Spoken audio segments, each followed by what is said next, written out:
All right, hello and welcome to Swing It and Ding It, an iHeartMedia podcast.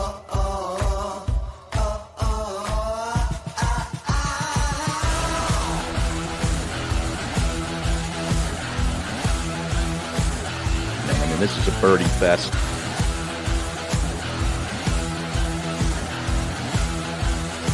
It's a Philly show, baby. Let's go. All right, welcome in to Swing It and Ding It. This is Moose. No Mays or Matthews this week. They are out on assignment, we'll call it, but that's okay. I have a very special guest with us ahead of the American Century Championship. That's right, the Hall of Famer, Heisman Trophy winner, but around Lake Tahoe might be the guy that hit that hole in one. Might be a little bit more known for that than maybe the return against the Chargers for your first touchdown. Of course, we're talking to Tim Brown. Welcome to Swing It and Ding It. Hey, man, good to be here, man. Very interesting what you're doing here, brother. I like it. Yeah, a lot of fun. We're in the Philadelphia area, and it is a absolute hotbed for the game of golf. We'll get into that a little bit later in the show about Philly, maybe if you have any experience here. But want to start, focusing on the game of golf. We'll talk about the American Century Championship. Coming up on July 10th and 11th, airing on Peacock and NBC. But I want to talk about your golf journey. That's what we talk a lot on the show. We talk to golf pros, we talk to athletes, we talk to everybody, and we want to know, when did that golf bug bite you, and how has that progressed? I was still playing at the time. Let me tell you this story. When I was 11 years old, my elementary school principal came up to me and said, "Tim, I've been watching you. You have great hand-eye coordination. I want to teach you how to play golf." And to me, growing up in the hood, man, that was like an insult. Like, what? You want me to do what? I dare you, So, I got about as far away from that thing as I possibly could. And here I am today trying to play every chance I get, right? So, but the journey started for me when I was about 27. I had been playing tennis, but when I hurt my knee, the Raiders didn't want me to play tennis anymore. So I went a couple of years not really doing anything in the off season, and then I just decided one off season I was going to play golf. It was a business thing connected with it. The people wanted me to come play golf with somebody, and that's how it started. I hit one ball straight all day, and I said I can play this game after that one ball. So so it's been over 30 years now. I've been swinging at that ball. So. That's a beautiful thing, man. A beautiful thing. Well, we know the American Century Championship is one of the most coveted invites in golf, right? We know it's an incredible tournament. Galleries up to 70,000 people are expected. The tournament's raised over $8 million for charity, which is incredible. Since 2000, American Century has directed more than $2 billion to its controlling owner, the Stowers Institute for Medical Research, a world-class biomedical research organization dedicated to uncovering the causes and treatments and cures for life-threatening diseases. So there is a great message and a great cause behind this, which is really cool. But when you look at this tournament, you got Steph Curry out there who won it in 2023. This is a competitive tournament. John Smoltz, there's some newbies in there. We know there's some new people that come in every year. Talk about your preparation for this, how serious you take it, your practice, and is this the circle on the calendar every year right now for you? Oh, without a doubt. I started asking these guys in January, "Hey, man, where's my invite? Where's my invite?" I was like, "Tim, give us a couple months, man. I'm just making sure I'm still on the list, But no, this is the one that you look forward to. There are many other tournaments. There's some 3 and 4 day tournaments out there now for guys, but this is the one that everybody wants to be on. Not just because it's on TV. I think it's more of what happens in Lake Tahoe and everything that the great people at NBC that they do. They make sure that this is an event that we'll never forget for that year, no doubt about it. So you can participate in as much of it as you want to, and of course they want you to be at every event, and certainly we try and do that. But it's just really amazing what they put together, and it's a lot of fun for everybody involved. Yeah, it looks like it. It looks like an absolute blast. Well, talk to us about was it 2024 when you hit that hole in one? Do you still have the boat? No. Hey, man, everybody I knew, I had every intention on keeping the boat. I have a marina literally about a mile away from my house. You know what I mean? So I was like, oh, this is great. Everybody who I talked to about it, and especially the people who have boats, they're like, oh, you want a boat? Great. Sell it. Sell it today. Sell it now. And so I went up to the marina. I'm like, well, let me go see exactly what this is going to cost. And man, when that guy got to add those numbers up, man, per month, what it would take for me to keep the boat there, I was like, I'm out. You guys want to buy it? You can buy it right now. So, and actually, they were the ones who ended up buying the boat. But look, I still have access to the boat, which is the beautiful thing. So nice. That's good enough for me. We'll talk about that. That was number 12, I believe. At what point did you know that thing had a chance? Was it tracking? Look, I'm going to be honest with you, bro. I was trying to hit the ball to the right of the hole and let the ball roll back down towards the hole. I literally pulled the ball, so I'm yelling, "Get up, get up, get up!" Because if it bounces left, then I'm in the junk, right? So, and when I saw it bounce straight, I was looking to pick up my tee. I was bending over, then you hear the crowd go roar, right? And so I look up, and everybody's like, "It went in, it went in." And of course, then Marcus Allen tells me, "Timmy, you just won the boat." So now we're on top of the boat, dancing like we're 8 years old. You know what I mean? So, but it was quite the moment, no doubt about it. But it's one of those. Now on Sunday, on the $1 million hole, I hit the shot of my life. The ball bounced 4 feet in front of the hole and checked up at like 12, 18 inches. It was crazy. Wow. And that was for $1 million hole in one. So, and on Saturday, I had an eagle out the middle of the middle of that fairway. I hole one out from 100 yards. So it was quite the weekend for me, no doubt about it. So. Well, you have a knack for this kind of stuff. I think it was in 2021 at Tim Tebow's tournament, TPC Sawgrass. You get a hole in one on one of the most famous holes in the game of golf. That was an incredible shot. Marcus Allen, they have been playing in that tournament and playing Sawgrass for years. And it's my first time there, first time ever seeing the hole, and I make a hole in one. So they sort of freaked out about that, no doubt about it. So, and then in between that, right after Sawgrass, I had a hole in one at Augusta. On the par 3 course in Augusta, I had a hole in one there. So, we're not playing you for money. I know that we're not brown bag gaming with Tim Brown. That's for sure. That ain't happening. Yeah, I mean at TPC Sawgrass, you're just trying to find a piece of grass. You're not trying to get that in the hole. I was so nervous, man, and I was about to try and hit like a little knockdown. Let me hit a knockdown 9 iron, right? And my caddy was like, "Tim, hit your pitching wedge. You've been hitting it good all day. It was like 137. We had a little wind behind me. And so when I hit the ball, I thought, okay, I hit it good. So, I was happy with that. And then, it sort of went over a hill, so I couldn't see. But then the people up there went crazy. So it was quite the moment. That is so good.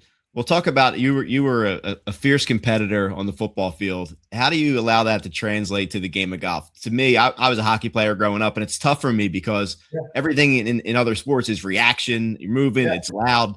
Yeah. And in golf, I feel like sometimes from the time I pull the club back to the time I hit the ball, I relive my entire life in my head. Like, how do you keep that competitive fire when it's time? I tell you, man, I tell people if I played football like I play golf, as far as mentally, nobody would ever know who I was. I can't believe some of the things I think about, and I know that they're wrong things to think about, but then I try to go and apply them anyway.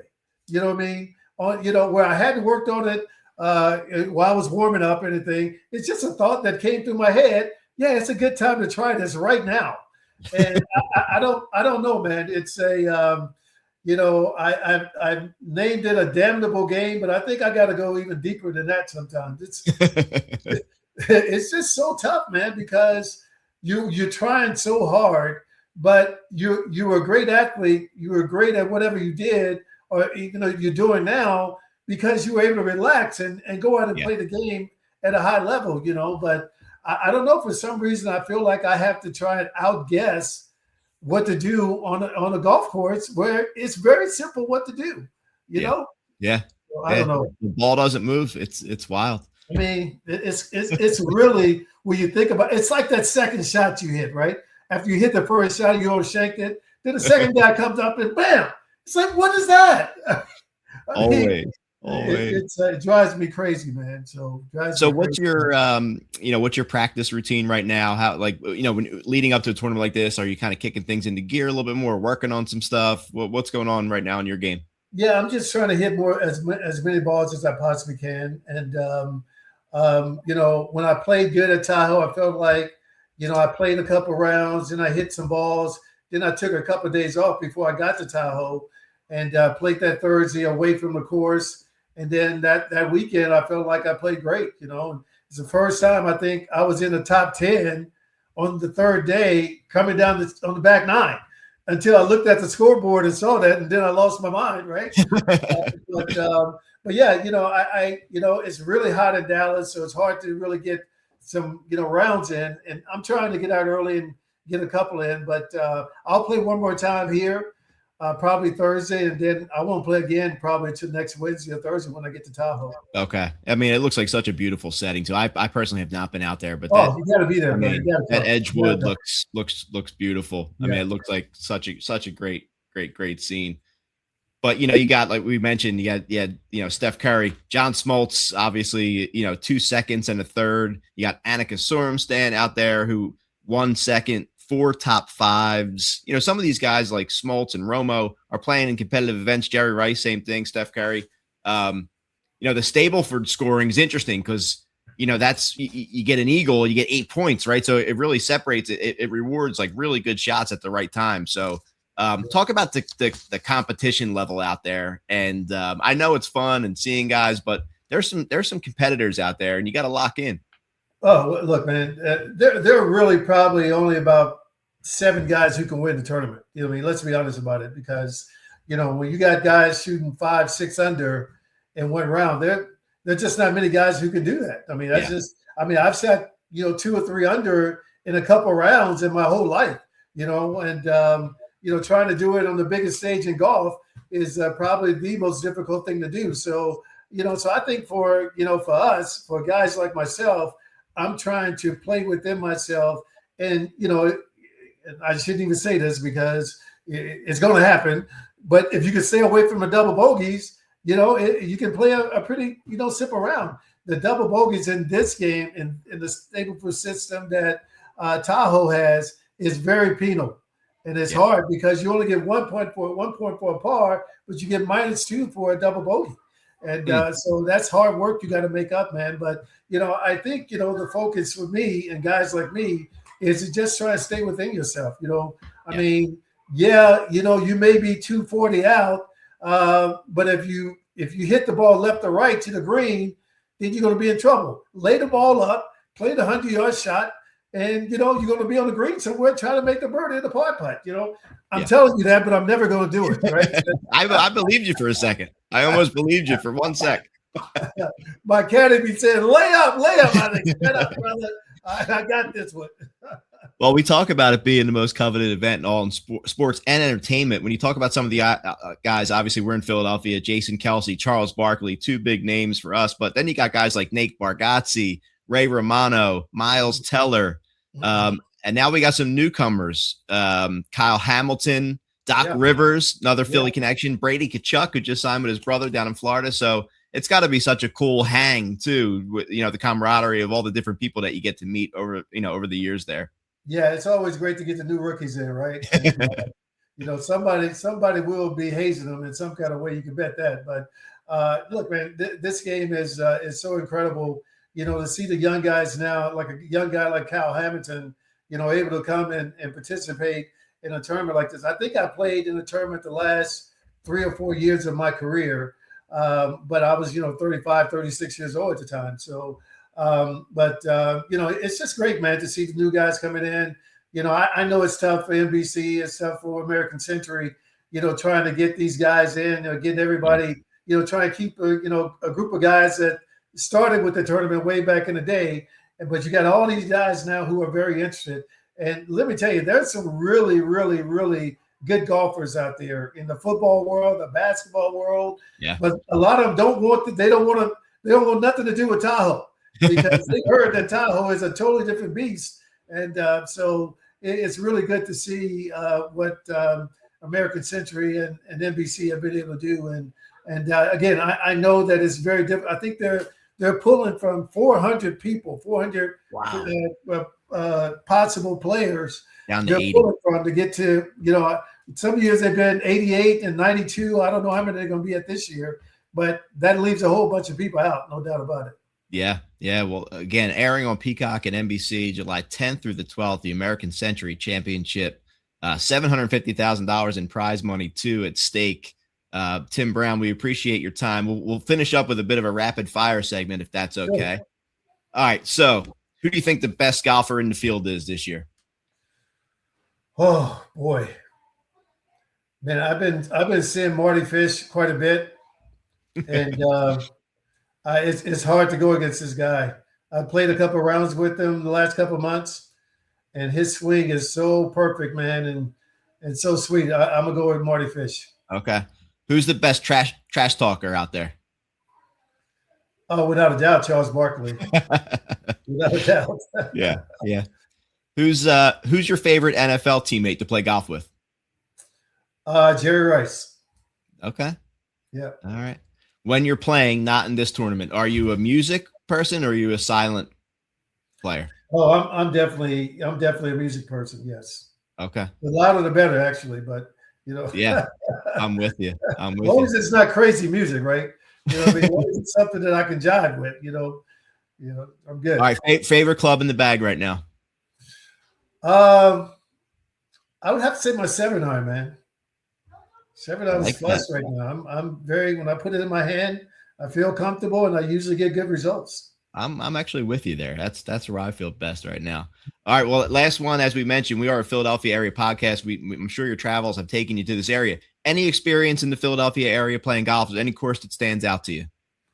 I played in a tournament for Andre Reed in that area up there, but I don't remember the name of the course. Okay. But I have not played great courses in Pennsylvania. No Pine Valley, no Marion, no. All right. We got to. I have not, man. And I'm blaming all my boys who are in that area for not inviting me. That's right. To come up there and play, but maybe it's because you're from Dallas. But you didn't play for the Cowboys, so there shouldn't be that much. What's that? I missed the first part. I said you're from Dallas, but you didn't. I could see if you played for the Cowboys, you wouldn't get an invite to a Philadelphia area course. But I just live here. I I never wore the silver and blue. That's right. So I got some boys. I'm gonna have to remind them when I see them at the Hall of Fame about. Hey, man, I heard you guys got some good courses up in Philadelphia. Well, you'll see Jason Kelty in a couple of weeks. He can get you on a good place or two. I'll tell you that. Absolutely, no doubt. I'm all in on it. I'm all in. We appreciate your time. Wish you the best of luck in the American Century Championship. We hope to get you to the Philadelphia area to play some golf, and we'll be watching and rooting for you, man. Good luck. Thank you. Appreciate you very much. Thank you. You got it. All right, let's take a quick break, and we'll be right back.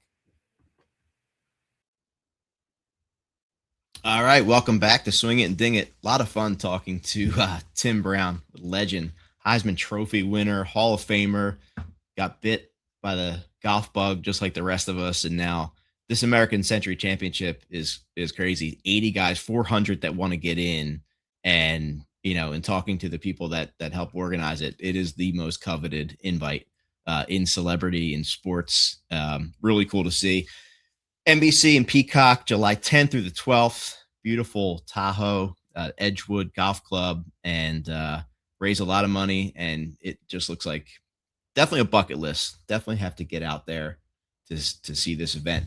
Another bucket list is the Swing It and Ding It Open at the Legacy Club, benefiting the Magical Mila Foundation. Registrations are pouring in. Telling you right now, if you're listening to this, sign up if you want to be in it, because at some point we're going to have to cut it off, and there are going to be people that are friends of ours, that are fans of ours, that will not be able to get into this tournament, and that's going to stink. So don't be on the outside looking in. We're a little bit tighter this year in our numbers, so make sure you get in if you want to partake. Scotty Scheffler, man, thought he was going to get his win. I was fired up for that Monday playoff, 9 a.m. Scotty versus Viktor head to head. great finish on 18. Scotty makes the putt, and then they hit two incredible tee shots within a couple feet from each other. Scotty sticks one to just inside 3 feet. Viktor hits one just inside 8 feet. And don't you know it, it always comes down to the putter. Viktor Hovland drains that 8-footer. Scotty misses it within 3 feet. Viktor Hovland gets his 8th win. You got all the fans from Norway that were there. I don't know if they're left over from the World Cup or what they were doing, but there to support him and gets his 8th win. But Scotty playing great golf, just the putter. It's so crazy how it always comes down to that. I thought that there was going to be an hour of play and multiple holes, and I was buckling in for a long Monday morning playoff, and unceremoniously, in a way, it just ended with a missed putt inside 3 feet. But congratulations to Viktor Hovland. He's been kind of up and down, but has been hanging around this year and gets his 8th win. It's funny when you see that 8th win, you're like, oh wow, 8 wins. But he gets it done, and now couple weeks until the Open, the next major. A lot of guys will be over there next week for the Scottish, kind of tuning up. But this week is the John Deere TPC Deere Run. A lot of talk about this tournament with the changes going on, the last year for this tournament, and trying to see what sponsors are going to do, if they're going to kind of get involved in other tournaments. But this is an interesting one. Always has been. You have Jordan Spieth, who got his first win here back in 2013, who's in the field as we see the line with our friends at Bet Parx. Ben Griffin at the top of the leaderboard at 1,400. Chris Goddard up 1,400. Keegan Bradley at 2,000. Tom Kim, who's been hanging around at 2,500. Eric Cole, friend of the show, 2,800. Danny McCarthy, another friend of the show, 3,300. Like to see one of the friends of the show get another win. Ricky Fowler, who's been hanging around too and then looking for a W. A lot of people like Pearson Cootie at 3,500. I actually, I'm one of those. And Ryo Hitsatsune, Harry's guy, who has been off a little bit, but was hot a couple weeks ago. Looks to get a win. This is one of these tournaments where a guy can get a win and kind of catapult them into something, as other people are really trying to qualify to get into the Open Championship in a couple weeks. So all eyes will be on TPC Deere Run in Illinois to see who can get that done. And that's it. As a reminder, again, the Swing It and Ding It Open. Get yourself signed up. If you're listening to this and you're interested in being one of our great sponsors, most of our sponsors are not just a name on a sign. It's a fun activation that we pull off. Our friends from Buy My Balls will be back with us again. Make sure you check those guys out. They're trying to win everything, and they had a U-Haul truck to take all their prizes out last year. So we need some players to come in here and give those Florida boys a little bit of a run for their money. But we appreciate the support. Tito's Vodka, of course, will be back. The Tito's Bar will be on site. The Back Off Challenge with our friends at Bet Parx. So many great sponsors. We'll go through everybody and run through all the activities and everything we're going to do in the next couple of weeks. But bottom line is get yourself signed up so you're in, and then we'll go from there. So thanks again to Tim Brown for joining us. American Century Championship coming up. Awesome event. Definitely a bucket lister out in Tahoe. And we might be talking to someone else next week, maybe that's playing in the tournament as well. We hope to do that. But thanks for listening. Thanks for watching. The full crew will be back next week. Harry and Danielle. Harry is in Connecticut. I'm looking forward to hearing about his birthday round that he played yesterday. So also wish Harry happy birthday if you're listening to this. We'll be back next week. Thank you.